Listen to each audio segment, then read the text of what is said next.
Hey everybody, hey. We're in Tokyo, what the heck. I was sitting on the tarmac at JFK, like we're about to take off, and I was just like, what am I doing? Like, what am I doing?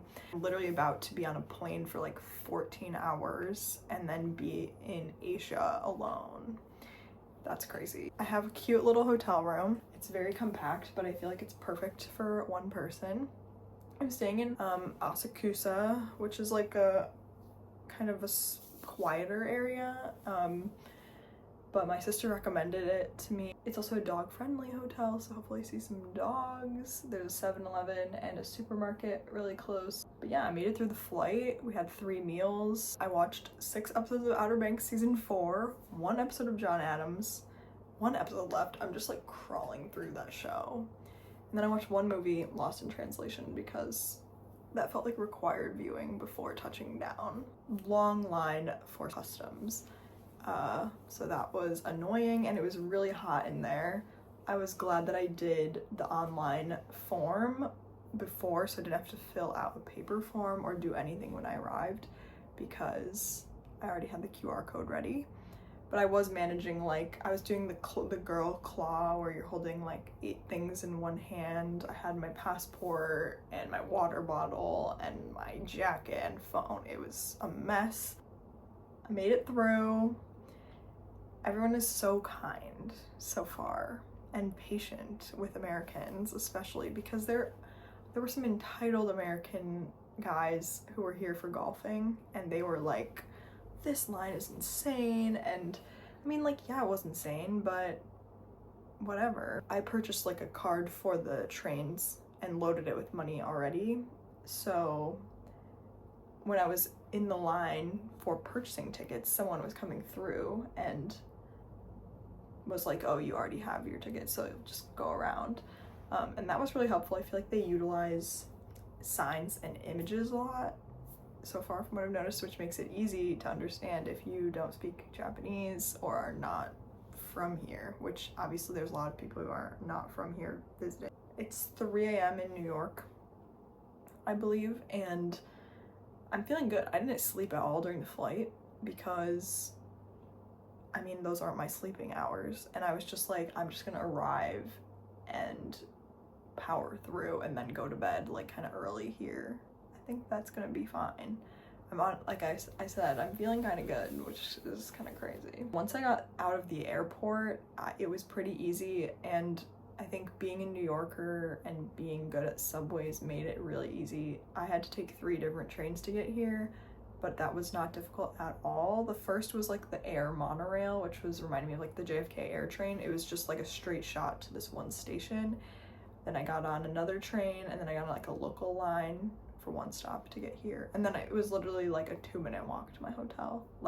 Potentially less. Riding on the local lines was so cool to just like see people commuting from work, and like subway etiquette seems very similar to in New York, so I feel like I was behaving correctly. I was trying to be respectful of people's space, but it's so fun to see like the advertisements and how much like manga is used in ads for normal stuff, and also just the color pink in advertising is so common here. I also noticed that when I was in Iceland. We just like don't do that in the US except for T-Mobile.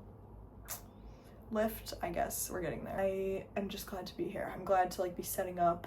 It feels good to sit down, and I'm gonna take a shower and probably I need to charge my phone. But then I'm gonna go out and do a little jaunt. Yeah, great vibes honestly so far. The subways are so awesome, like so clean, and they have gates, so no one's getting pushed onto the tracks. And it tells you what number car is gonna stop there, and then if you're on your app, it tells you what car to get in. In New York, it'll be like, you know, go towards the front or back, and I feel like I'm pretty good at that, but by car number, impressive. Really loving my room. It's so quiet. Like, I'm on the 9th floor. I feel like it's gonna be good. I will do more vlogging, but I just wanted to do a quick check-in since I just landed, so let's ride.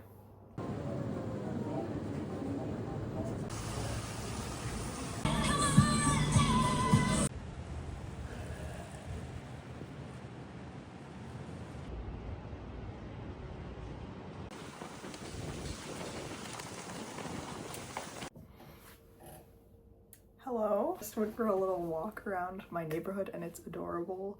I saw some cute families and cherry blossom trees and it was just delightful. I got some yen at the 7-Eleven and just checked out the snacks. It is looking good. And then I was hungry for dinner. So I was walking around and I just saw so many ramen counters. Like, this seems like a great first day activity, is like doing the ramen counter thing. I was like, there's so many, how do I pick? And so I saw like these other people who seemed like they weren't from around here, but they did speak Japanese, looking it up and like checking out the menu, and it passed whatever test they had. And it was underneath the train, a bunch of them were. So I was just like, okay, I'm going in. And they were ordering at like a little kiosk. So I thought I would do that, but then you don't have to do that. You can also just sit and order. So the one girl working there did not know English, but the guy did know English. And then there was one other patron who knew Japanese and English, and he was like, here's the English menu.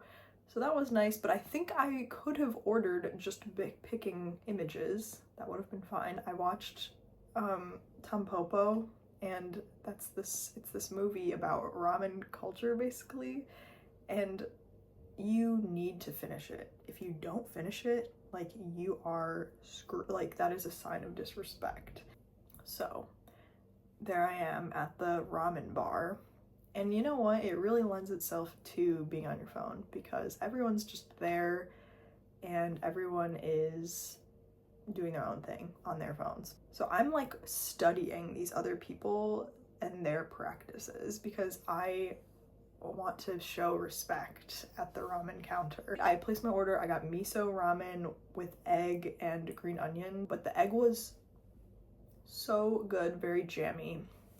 And I love miso, so that was amazing. Like, I studied the two people on either side of me. They left before me, and so I got to see how much broth they left in the bowls because I was like, I need to make sure I'm like at least at that level when I'm leaving. So I studied that, and then I also just like studied how they do the chopsticks and spoon. I'm not that good at chopsticks, but like I can do it, but like I feel like my form isn't right. It's like when you see someone writing with a pencil and you're like, that person was definitely taught incorrectly, but like they're getting by, you know? So like that's kind of where I'm at. And I saw people like using the spoon to like kind of twirl or something, get a better grip. People were slurping loudly, which is like also a sign of respect. But I don't like mouth noises, so I was not doing that. But I was eating it so fast because they kind of like, I've noticed people eat ramen like quickly and just kind of like funnel the noodles into their mouth. And so I think I was just like eating it super fast also. And I kind of like burnt my mouth also. But I was just like, it's kind of a stressful meal because I don't want people to be offended as I'm eating it. So you like pay when you order. I noticed when people were leaving that they were also kind of like saying something specific to the people who made the ramen. So I looked it up, and it's like there's this special phrase that's just like, oh, that was a delicious meal.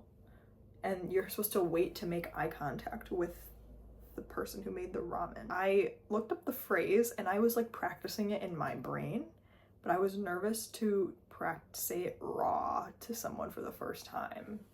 So I ended up just saying like arigato gozaimasu, and they said that back. And well, first he said thank you in English, and I'm like, I'm really trying here. And you know what? Shout out to my East Asian Studies teacher in high school, sophomore year, who taught me how to say different Japanese phrases. I feel like I learned from him because we said them every day in class. So shout out to him. But anyway, I'm glad I had my ramen experience. I'm like, my tongue is on fire. I feel full of liquid, but I think it was important to have a warm meal, especially because I kind of pulled an all-nighter. I think it's like 6:37, so that would be like a good time to go to bed. But honestly, I'm really loving where my hotel is, and the vibe is fabulous. So get ready for real day one.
次回ご注文時に使える500円分クーポン。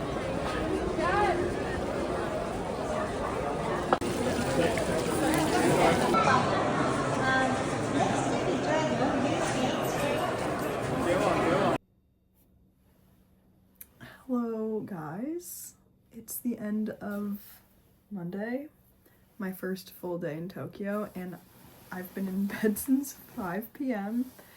a little before 5 p.m. because I'm just so tired, but I guess that's what happens when you fly across the world and it takes some time to adjust. But I went to bed last night at like 8:30, 8:45, and I woke up around 1, and then I was up for like an hour, and then I slept for like 3 or 4 more hours, and it was just like a slow start to the day. It was kind of just like an intro day, and I think that we achieved that. I got up and got ready, and I was out the door, and I went to Ueno Park, which is this park that has beautiful cherry blossoms, and I'm really glad I went there because it was just such a dream to see all of them. I mean, they're blossoming like all over, and I didn't even plan to come here for that, but it just happened to be that time. So I enjoyed my walk. It just looks like so snowy. Like they're pink, but they're white. So I did that, and then I took the train. The trains are so fun.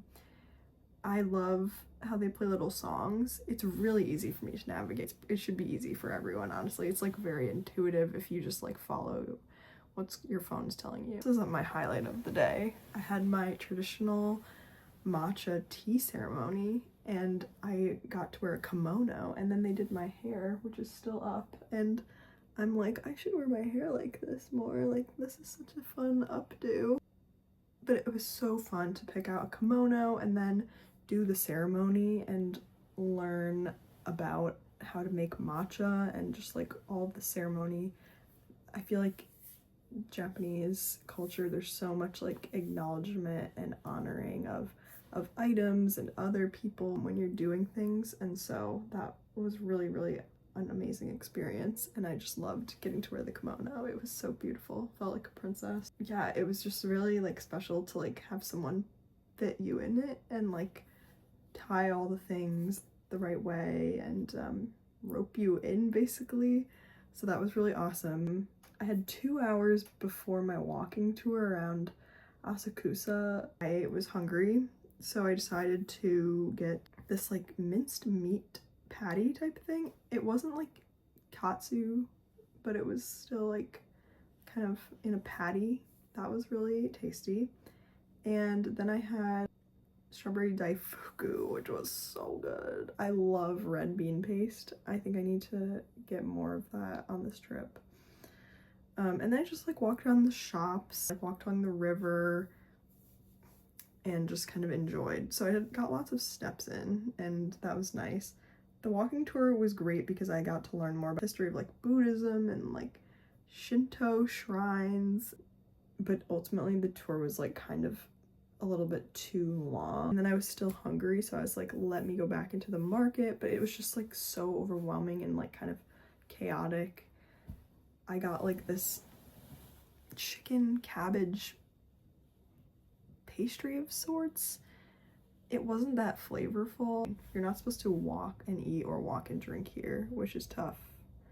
They definitely prioritize like slowness and like doing one thing at a time, except when it's your phone. People are always on their phones here. But tomorrow we're just gonna focus on shopping in Harajuku. And I think tomorrow I would like to prioritize getting souffle pancakes and chicken katsu sandwich. I should go to bed, but like it's 6:49. We cannot go to bed. Because tomorrow I also want to go out and like have some drinks at some bars. Another thing is I forgot when I was solo traveling in London around like 3, I just get really like I need to go back to the hotel and do an afternoon reset before heading out again. I need to rot from like 3 to 5, and I've been rotting here for longer than that, but because it's the first day, I'm just like cutting myself a pass. So today was just like getting settled, but I feel like the tea ceremony was just like so epic, and the cherry blossoms. Like if I take a step back, I did do a lot today. The cherry blossoms, the Sensō-ji temple, and asakusa walking tour. I'm gonna go down to the 7-Eleven shortly here and get something for dinner. I'm gonna try to make it to 9:30. But it was a really fun day, other than the fact that I'm like, holy shit, there's so much to do. And how do you do it all? But I guess that's the beauty of Japan. Like, I could have spent probably, I know, I could have spent all 10 of my days here. Okay, we're shooting this on the iPad, so not sure how good of quality this is. But I was feeling so weird and just like I was like falling asleep, and it was like 7, and it's like I just needed to eat something. So for dinner I went to 7-Eleven and the supermarket low-key bussin', but I got a seaweed salad. I actually got a little bit of sushi from the grocery store, and I got a onigiri. I'll just say like the onigiri was not that flavorful, and neither was the sushi. But I guess when it's from the grocery store, that's par for the course. Because I was feeling guilt about not buying enough stuff or doing enough stuff today, I decided to go a little bit rogue and buy a few fun items at the store. So number one is I got this protein bar, because I have like 1 protein bar a day in some shape or form. And so let's see what's up with their protein bars. Did I get it because it's pink? Yeah. I'm not really sure about the flavors. I'm gonna need to do my camera to translate. And then I just like, I think these are candies, but I saw this guy and I thought that was so funny. I think like I might give this to Evan. It's grape flavored, but I just think this is kind of funky because of the guy. And then I thought of my mom with this. Look at this guy. But I just knew I wanted a little treat for post-dinner. We're gonna try this, and they're just like the funniest guys with little chocolate chip. Oh yeah, I know the fam's gonna love these. Good snack. Okay, so first souvenir. Fun.